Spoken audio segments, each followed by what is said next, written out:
Inflation in America still close to 3%, and that's substantially above the Fed's, maximum target of 2%. Let's get more from Thierry Wizman, global FX and rate strategist at Macquarie Group. Thierry, thank you very much indeed for joining us. What do you think? The Fed's going to cut? In theory, inflation is higher than it would like to see. Yes, for sure, in the following sense. And I want to caution here that the Fed does not reference the CPI inflation when it looks at whether or not it's meeting its inflation target. It looks at the price, the consumer price, the personal consumption expenditure price index, which has been running a little lower than CPI. So, you don't want to come out here and say that we're about 100 basis points over the target. We may be closer to 70 basis points over the target on a year-over-year basis. Having said that, however, it's still a divergence. It's still a pretty large deviation from where I think the Fed wants to be with regard to inflation. However, I still think that the Fed is going to cut by 25 basis points in September, and there may be some follow-on cuts after that.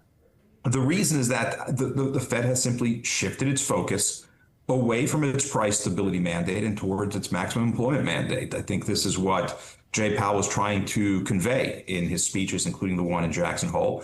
And we have to take him and at his word when he says that. And I think this simply means that the Fed is putting more weight on the trends in the labor market. Those trends have not been improving. They've been deteriorating. That's evident in non-farm payroll growth. It's also evident in the slight increase in the unemployment rate, the stickiness, if you will, of initial claims, surveys that suggest that hiring is not going to be as robust as it has been, say, 6 months ago. All of those things militate in favor of the view that some of the doves on the FOMC had been proffering earlier, that the labor market is just not as strong as it used to be, and if we take a forward-looking view, we should be cutting rates. I think that's the decision the FOMC will take next week. Is it possible to generalize? Is the tariff policy in America cutting jobs as companies adapt, for example, to much more higher prices for raw materials such as copper and steel? Yeah, there are two things that the tariff policy is doing effectively. Certainly, it's raising prices of certain goods for consumers. It's acting as a tax, if you will. How much? It could be as much as 0.5% of U.S. GDP spread over the few months that the tariffs are passed through to final consumers, and maybe a few months after that as consumers adjust. Is that huge? No, it's not huge. It's not enough to cause a recession in and of itself. However, the tariff policy is doing something else. It's raising the level of policy uncertainty in the U.S. And if you look at the empirical evidence from academic studies, it turns out that policy uncertainty does have, or could have, a large impact on GDP. It delays hiring, it delays the undertaking of investment decisions. I think the greater effect of tariff policies on GDP and growth is through that uncertainty, not through the tax effect. Having said that, it's not an insignificant effect. It is probably the reason why in the second half of this year we'll have a slow growth in the U.S. economy. It's also the reason why we would have had slow growth into 2026 if it were not for the fiscal stimulus that we're going to see coming off of the so-called One Big Beautiful Budget Act of earlier this year. Can we switch to France? They are wrestling with what are seen as menacing government deficits. There's been political turmoil. They have Sébastien Lecornu, the new prime minister, apparently seen as affable, well-respected. But you say there is a risk of unrest in France in the near term. I wouldn't say it's a risk. I would say there's already been a manifestation of that. Okay. There has been social unrest this week. The so-called block everything movement has been disruptive to the French economy. How much, we don't really know yet. We don't have the numbers this quickly.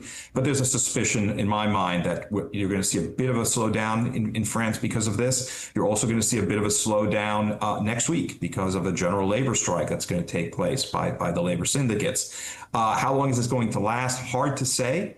It's possible that social unrest and these disruptions could slow down the growth of the French economy when we look at the third quarter numbers. But the more pressing issue, as you hinted at before, is not the economic effect of social unrest. It really is the sense that France has become somewhat ungovernable in view of the lingering problem with its deficit and its debt sustainable issue.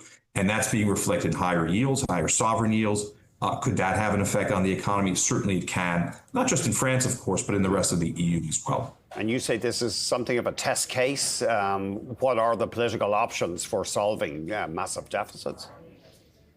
You know, there are only a handful of solutions for when it comes to high deficits. You can cut spending, you can raise taxes, you can deregulate in the hope that this will spur growth and that you can grow out of your deficits and debt. You can monetize the debt by getting the central bank to print money and buying bonds. You can use financial repression to keep the short end of the yield curve yields low, and then shift all your borrowing to the short end if you're that audacious. Let's say, but there's a limited number of ways this can happen. My suspicion is that all of these countries, including the U.S., that have high debt and high deficits, if they were to face a bond market riot or yields that were insufferably high, would have no choice but to turn to the legislature and get a raise in taxes to try to address the issue and try to resolve the panic in the bond market. Thank you very much, Terry. Really appreciate it. Thierry Wizman, a global FX and rate strategist at Macquarie Group.